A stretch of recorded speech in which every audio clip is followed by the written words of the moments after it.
उत्तर प्रदेश के मुख्यमंत्री श्री कल्याण सिंह जी,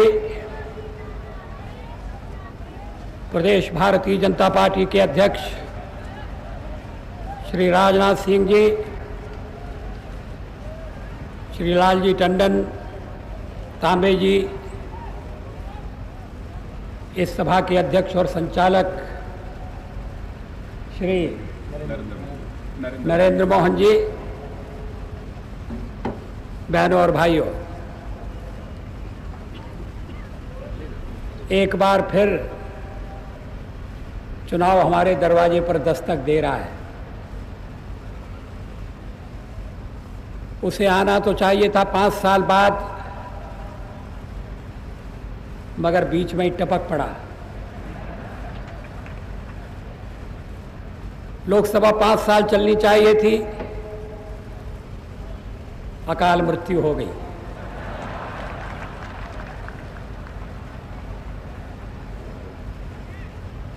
पिछले चुनाव में भारतीय जनता पार्टी सबसे बड़े दल के रूप में उभरी थी।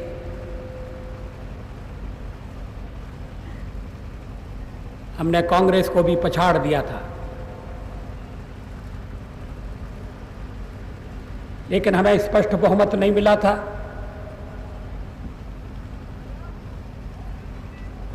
मतदाताओं ने थोड़ी सी कसर छोड़ दी, इसलिए हम सरकार बनाने के लिए बहुत उत्सुक नहीं थे। हमने राष्ट्रपति जी से जाकर कहा था कि हमारे साथ स्पष्ट बहुमत नहीं है, अगर और कोई सरकार की जिम्मेदारी लेने को तैयार हो, आप उसे आमंत्रण दें।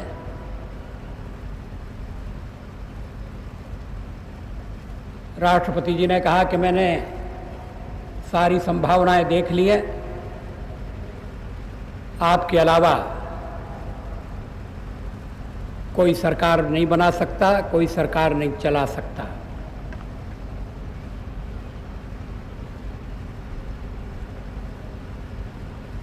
हम पिछला चुनाव जिन दलों के साथ मिलकर लड़े थे, संयुक्त रूप से जीते थे, उन्हें और कुछ अन्य दलों को जोड़कर हमने सरकार गठित की। वह सरकार अपने कार्य कलाप के साथ आपके सामने खड़ी है।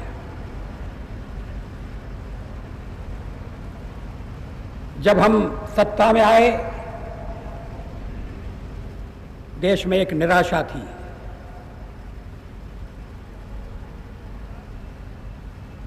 आर्थिक संकट था।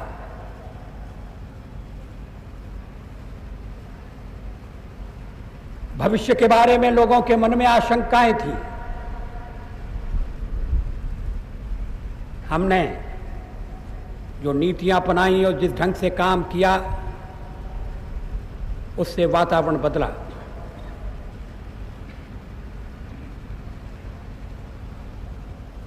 सुरक्षा की समस्या आज अचानक खड़ी हो गई हो, ऐसी बात नहीं है। श्रीमती इंदिरा गांधी जब प्रधानमंत्री थी तो 1974 में भारत ने पहला परमाणु परीक्षण किया था।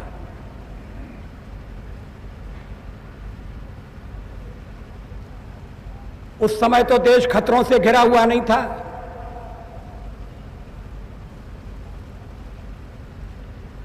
लेकिन परमाणु परीक्षण के पीछे चिंतन यह था कि जब और देश एटमी हथियारों से लैस हो रहे हैं, हमारे आसपास हिंद महासागर में जब एटमी हथियार इकट्ठे किए जा रहे हैं, तो हम खतरों से मुंह कैसे मोड़ सकते हैं। उस समय भी दुनिया ने बहुत विरोध किया था, संसद में इस बात का विरोध हुआ था, लेकिन हमने समर्थन किया था, प्रतिपक्ष में रहते हुए हमने समर्थन किया था, क्योंकि वो देश की रक्षा के लिए उठाया गया नया कदम था, सही कदम था। हम नहीं चाहते दुनिया में एटमी हथियारों की लड़ाई हो। हिरोशिमा नागासाकी में क्या हुआ ये सारा विश्व जानता है। अभी भी लोग पीड़ित हैं, अपंग हैं, अंग भंग हैं उनके। लेकिन अमेरिका ने एटम बम डाला अपनी रक्षा के नाम पर। उसके बाद और देशों ने एटमी हथियार बनाए। हम निशस्त्रीकरण की मांग करते थे। हम कहते थे एटमी हथियारों की आवश्यकता नहीं है, एटमी हथियार लड़ने के लिए नहीं है, एटमी हथियारों से छुटकारा पाना चाहिए। किसी ने हमारी नहीं सुनी।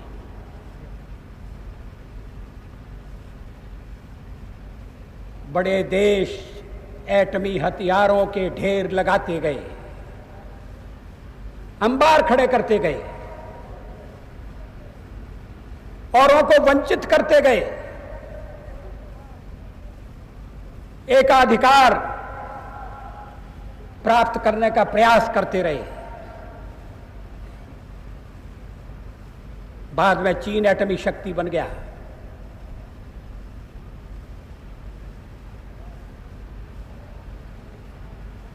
उस परमाणु परीक्षण के बाद हमने और कोई परमाणु परीक्षण नहीं किया। करना चाहिए था। प्रधानमंत्री के नाते मुझे जब पहला मौका मिला तो हमने कहा कि देश की रक्षा के लिए, आत्मरक्षा के लिए एक कदम हम जरूर उठाएंगे। दुनिया चाहे जितना विरोध करे, हम इससे कदम से पीछे नहीं हटेंगे। आपको याद है दुनिया में कितना बावेला मचा था। हम पर प्रतिबंध लगाए गए, हमारा बहिष्कार किया गया, हमें अंतर्राष्ट्रीय स्पृश्य बनाने की कोशिश की गई। हमने उनसे कहा कि जब हम संकट में फंसे थे और आपके पास मदद के लिए गए थे तो आपने हमारी मदद नहीं की। अब हम किसी पर निर्भर नहीं रहेंगे, हम आत्मरक्षा के लिए अपने पैरों पर खड़े रहेंगे। जो हथियार आवश्यक होगा हम बनाएंगे या लाएंगे, मगर वो हथियार हम किसी के हाथ में गिरवी नहीं रखेंगे। वो हथियार हमारे पास होना चाहिए, हमारी रक्षा के काम में आने के लिए हमेशा तैयार रहना चाहिए। उस बात को साल भर से ज्यादा बीत गया है। दुनिया हमारी सुरक्षा की आवश्यकताओं को समझने लगी है। हमने अग्नि का परीक्षण किया, प्रक्षेपास्त्र का। अब हम उसे हथियारों की श्रेणी में शामिल करने जा रहे हैं। हमने रक्षा के लिए पूरी कोशिश की। आज देश अधिक सुदृढ़ है, आज देश अधिक शक्तिशाली है। आप कहेंगे कि देश अगर शक्तिशाली है तो फिर कारगिल क्यों हुआ? इसकी भी कहानी है। ये कहानी सबको समझना चाहिए, क्योंकि हमारे विरोधी ये भ्रम पैदा कर रहे हैं कि सरकार ने ठीक प्रबंध नहीं किया और इसलिए घुसपैठिए आ गए। प्रबंध के बावजूद भी घुसपैठिए आ जाते हैं। ये हमने जम्मू कश्मीर में देखा।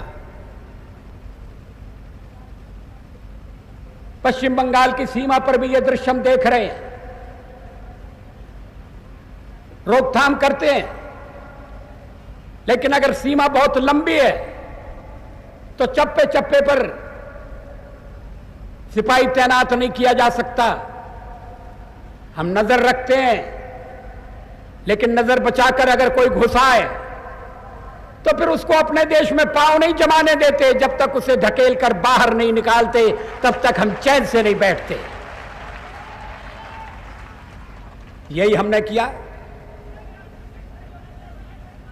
इतनी ऊंचाई हमारे जवानों ने किस हालत में लड़ाई लड़ी, आप को थोड़ा सा अनुमान जरूर होगा, क्योंकि इस बार की लड़ाई केवल कारगिल में नहीं लड़ी जा रही थी, घर में भी दिखाई जा रही थी, घर घर में देखी जा रही थी।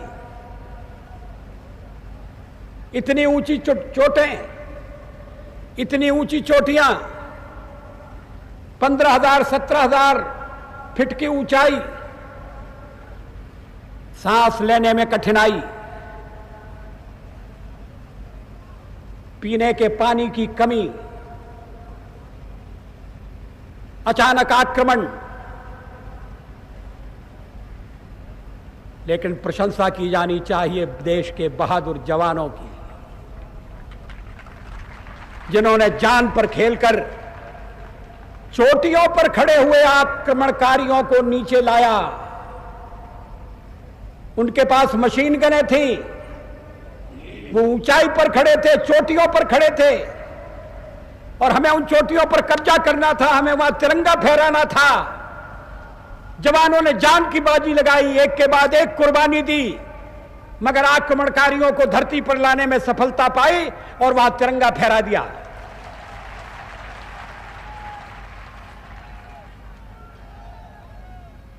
श्रेय जवानों को है, बहादुर जवानों को, अफसरों को।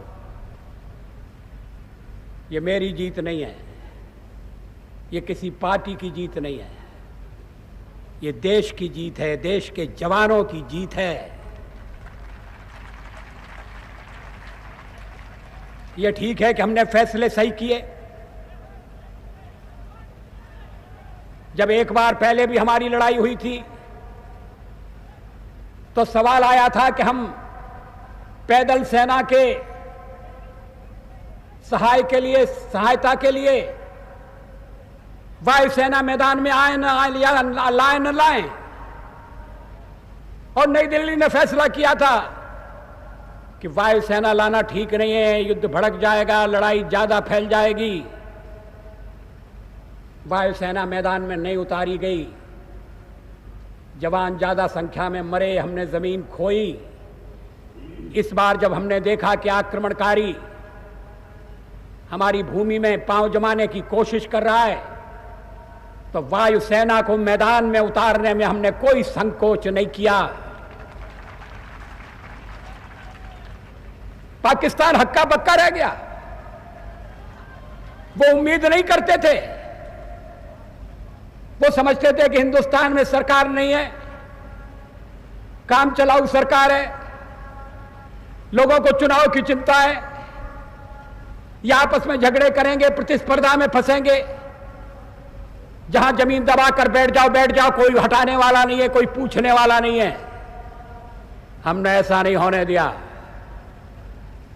हमारी सरकार भले ही लोकसभा में विश्वास खो चुकी थी, लेकिन हमने इस देश की 100 करोड़ जनता का विश्वास नहीं खोया था। हमने अपने कर्तव्य के प्रति भी पूरी तरह से जागरूकता दिखाई। हमने निश्चय किया कि हम आक्रमण का मुकाबला करेंगे, और आपने देखा कि सफलता मिली। बहादुर जवानों के पराक्रम के कारण सफलता मिली। कारगिल की चोटियों पर हमारे जवानों ने अपने रक्त से जो इतिहास लिखा है, आने वाली पीढ़ियां उससे प्रेरणा लेती रहेंगी, आने वाली पीढ़ियां उसको नमन करती रहेंगी, वंदन करती रहेंगी। बहनों और भाइयों, हमें देश की रक्षा के लिए हमेशा सन्नद्ध रहना चाहिए। भारत की शांति को भंग करने के लिए जो भी तत्व प्रयत्न करते हैं, उनसे निपटना चाहिए। ये ठीक है, हम शांति चाहते हैं, शांति मंत्र का जाप करते हैं, शांति के उपासक हैं, और मैं शांति का पैगाम लेकर और दोस्ती का पैगाम लेकर लाहौर गया था। वो कोई लाहौर खिलवाड़ के लिए नहीं गया। 50 साल की कटुता अगर कम हो जाए तो अच्छा है। पाकिस्तान के प्रधानमंत्री ने मुझे बुलाया, बस सर्विस चालू करने का प्रस्ताव था। मैं उनका प्रस्ताव स्वीकार करके गया और वहां उन्होंने जब मुझे दावत दी तो मेरी कविता मुझे पढ़कर सुनाई, जिसमें कहा गया था कि जंग नहीं होने देंगे। मैंने कहा बहुत अच्छी बात है, थोड़ी सी कविता और आगे पढ़ लीजिए।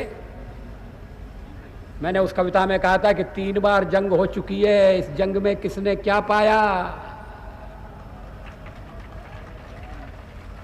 और मैंने पाकिस्तानियों से पूछा कि अब आप और जंग करना चाहते हैं क्या? आप पूरा कश्मीर लेना चाहते थे, नहीं ले सके। फिर आप कच्छ पर कब्जा करना चाहते थे, नहीं कर सके।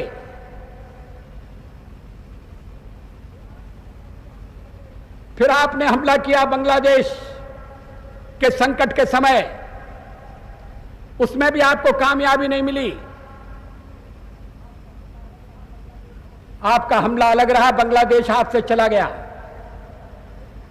कश्मीर आप ले नहीं सके, कच्छ आप ले नहीं सके, बांग्लादेश आपने गंवा दिया।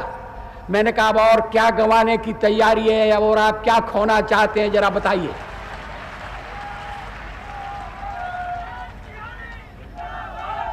क्या मिला? कारगिल की लड़ाई में भी जवान मारे गए। उन जवानों ने जिन्होंने वीर गति प्राप्त की, उनके शव हम सम्मान के साथ, आदर के साथ उनके परिवारों तक ले गए, उनके घर वालों तक ले गए। ऐसा पहली दफा हुआ है। अभी तक की लड़ाइयों में कौन कहां मरा, कैसे मरा, इसका पता आता नहीं रहता था। हमने कहा ऐसा नहीं है, जो देश के लिए बलिदान हो गया उसका अंतिम संस्कार बड़ी शान के साथ होना चाहिए, बड़े स्वाभिमान के साथ होना चाहिए। परिवार वालों की हिम्मत देखकर हृदय भर जाता था। कोई मां एक बेटे के बलिदान होने पर कहे कि अगर दूसरा बेटा होता तो मैं उसे भी लड़ने के लिए भेज देती, उस मां के चरणों में सर झुकाने के अलावा और व्यक्ति क्या कर सकता है। लेकिन आपको मालूम है, पाकिस्तान ने अपने शव, अपने जवानों की लाशें कारगिल से उठाने से इनकार कर दिया। लाशें पड़ी रही, 250-300 लाशें, कोई पूछने वाला नहीं, कोई पुरसाहाल नहीं। हमने पाकिस्तानी अधिकारियों को खबर दी कि लाशें पड़ी हैं, हमारे जवानों ने, अफसरों ने, लाशें ले जाइए। उन्होंने नहीं माना कि उनकी लाशें हैं। किसकी लाशें थी? उस समय उन्होंने इसलिए नहीं माना क्योंकि वो दुनिया भर में ये प्रचार कर रहे थे कि कारगिल में आक्रमण पाकिस्तानी सेना ने नहीं किया, कारगिल में आक्रमण मुजाहिदों ने किया है। लेकिन सच्चाई सामने आ गई, जो लाशें पड़ी थी उनमें मुजाहिदों की लाशें नहीं थी, पाकिस्तानी फौज के जवान थे। फरेब सामने आ गया, सच्चाई सामने आ गई। कोई अपने जवानों के साथ ऐसा बर्ताव भी कर सकता है, लेकिन हमारी आंखों के आगे ऐसा बर्ताव हुआ। हमारे कुछ जवानों के साथ जातियां की गई, उनके अंग भंग किए गए। हमने लड़ाई के नियमों का पालन किया, सम्मान के साथ सारे शव वापस कर दिए। जो हमने गिरफ्तार किए थे जवान, उनको भी हम वापस करने जा रहे हैं। लड़ाई के भी कुछ नियम होते हैं, लड़ाई की भी कुछ मर्यादा होती है, हमारी संस्कृति है, व्यवहार का हमारा तरीका है। लेकिन अब दुनिया को साफ हो गया, तब पाकिस्तान को मानना पड़ा कि हाँ हमारी फौज लड़ रही थी। क्यों? आपने शिमला समझौते का विरोध, उल्लंघन कर दिया। लाहौर में जो घोषणा तैयार हुई थी उसकी आपने धज्जियां उड़ा दी। अब वो दावत दे रहे हैं कि आइए बात करिए। हमने कहा बात क्या करेंगे, हम तो विश्वास लेकर गए थे और हमारे साथ विश्वासघात हुआ। अब आगे बातचीत के लिए वातावरण बनेगा तब बात के लिए दरवाजे खुलेंगे। ये आतंकवादी कार्रवाइयां बंद होनी चाहिए। या आईएसआई की जो गतिविधियां चल रही हैं, आरडीएक्स जगह जगह पकड़ा जा रहा है, ये बिना पाकिस्तानी जासूसी संस्था की मदद के नहीं आ सकता। सब देशवासियों को सावधान रहना चाहिए, सब देशवासियों को चौकन्ना रहना चाहिए। कारगिल के युद्ध में एक बड़ी अच्छी बात हुई, सीमा पर लड़ने वाले हमारे जवान सब सूबों के थे, सब क्षेत्रों के थे, सब भाषा बोलने वाले थे, सब मजहब को मानने वाले थे, अलग अलग मजहब को मानने वाले भी थे। सब इकट्ठे थे, एक साथ थे, कंधे से कंधा लगाकर लड़ रहे थे। एक जवान की जान चली जाती थी तो दूसरा जवान उसकी जगह लेने के लिए होड़ लगाता था, आगे कूदकर सामने आता था। सारे देश की एकता की तस्वीर प्रकट हो गई। कोई भ्रम में न रहे, किसी को गलतफहमी नहीं होना चाहिए। हम लड़ना भी जानते हैं और हम शांति की साधना करना भी जानते हैं। शांति के लिए हम लाहौर गए थे, लेकिन जब शांति नहीं मिली और युद्ध हमारे दरवाजे पर आ गया तो हमने जिन्होंने युद्ध हमारे ऊपर थोपा था उनको पराजित करके वापस भेज दिया। वो चले गए। अब वो कहीं कहीं घुसपैठ करने की कोशिश कर रहे हैं, हमारे आर्मी कैंपों पर हमले कर रहे हैं। हम उसका भी प्रबंध करेंगे। हम किसी के दबाव में आने वाले नहीं हैं। हम हिंसा से, हत्या से डरकर कश्मीर के भविष्य के साथ सौदा कर लें, ऐसा नहीं हो सकता। कश्मीर के महाराज ने भारत में मिलने का फैसला किया था। कश्मीर की जनता ने उस फैसले पर मोहर लगाई। यूनाइटेड नेशंस ने जो प्रस्ताव पास किए थे उन्हें पाकिस्तान ने अमल में नहीं लाया। उसका कश्मीर की जनता पर भरोसा नहीं है। आज वो यूनाइटेड नेशंस के प्रस्तावों की रट लगा रहे हैं। उस समय आपने उन पर अमल क्यों नहीं किया? मगर वो जानते थे कि अगर वो अमल करेंगे तो उनकी हार होगी। वो जबरदस्ती हथियारों के बल पर कश्मीर हथियाना चाहते हैं। उनका ये मंसूबा कभी सफल नहीं होने दिया जाएगा। जम्मू कश्मीर भारत का अभिन्न अंग है और जम्मू कश्मीर की हर कीमत पर हम रक्षा करेंगे। जम्मू कश्मीर की हर कीमत पर हम हिफाजत करेंगे। जम्मू कश्मीर का एक तिहाई हिस्सा पाकिस्तान के कब्जे में है। उस एक तिहाई हिस्से की हालत क्या है? क्या वहां लोकतंत्र है? क्या वहां चुनाव होते हैं? क्या वहां मानवाधिकारों का सम्मान है? क्या वहां चुनी हुई सरकार है? नहीं है। वो बुनियादी अधिकारों से वंचित हैं। उस हिस्से में कौन मिलना चाहेगा? जम्मू कश्मीर और लद्दाख की जनता ने फैसला कर लिया है कि वो भारत के साथ रहेंगे और इस फैसले को हथियारों से बदला नहीं जा सकता। दुनिया भी इस बात को समझ गई है। इसलिए पहली बार ऐसा हुआ कि कारगिल के युद्ध में पाकिस्तान अकेला था और हम सारे संसार का, लगभग सारे संसार का समर्थन लेकर खड़े थे, विश्वास लेकर खड़े थे। ऐसा पहले कभी नहीं हुआ और यह इसलिए हुआ कि हमारा पक्ष न्याय का पक्ष था, सत्य का पक्ष था। हमारी भूमि पर जबरदस्ती अधिकार किया गया था, हमें वापस लेने थी। हमने नियंत्रण रेखा का उल्लंघन नहीं किया, करने की आवश्यकता भी नहीं पड़ी। हमने संयम से काम लिया। जितना शक्ति का प्रयोग आवश्यक था हमने शक्ति दिखाई और जितना संयम जरूरी था उतना हमने संयम का प्रदर्शन किया। बहनों और भाइयों, चुनाव में आपको फैसला करना है।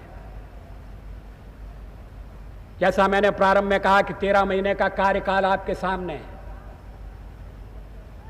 हमें एक जर्जर अर्थव्यवस्था मिली थी, हमने उसमें जान डाली है, हमने उसको पटरी पर लाया है।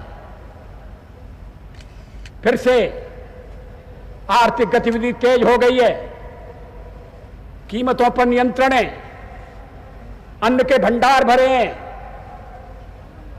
कीमतों पर काबू है जैसा मैंने कहा, और खेती में असाधारण प्रगति हो रही है, भारी तरक्की हो रही है। लेकिन इतना काफी नहीं है, हम अनाज की पैदावार दुगनी करना चाहते हैं। 1 करोड़ लोगों को हर साल रोजगार दिया जाए, इसका हम प्रबंध करना चाहते हैं। छोटे उद्योगों को, खेती के साथ जुड़े हुए उद्योगों को बढ़ावा देकर हम अधिक से अधिक लोगों के लिए काम की व्यवस्था करना चाहते हैं। हमारा घोषणा पत्र प्रकाशित हो गया है, कल हमने उसका दिल्ली में विमोचन किया। उस घोषणा पत्र को लेकर हमारा गठबंधन चुनाव लड़ेगा और हम चाहते हैं कि इस बार अधूरे काम को पूरा करने के लिए आप हमें स्पष्ट बहुमत दें, 2 टूक बहुमत दें, ऐसा बहुमत दें जिसके बल पर हम देश का कायाकल्प कर सकें। मुझे विश्वास है कि कानपुर के निवासी और कानपुर के नागरिक हमारी इस अपील पर ध्यान देंगे। बहुत बहुत धन्यवाद। नमस्कार।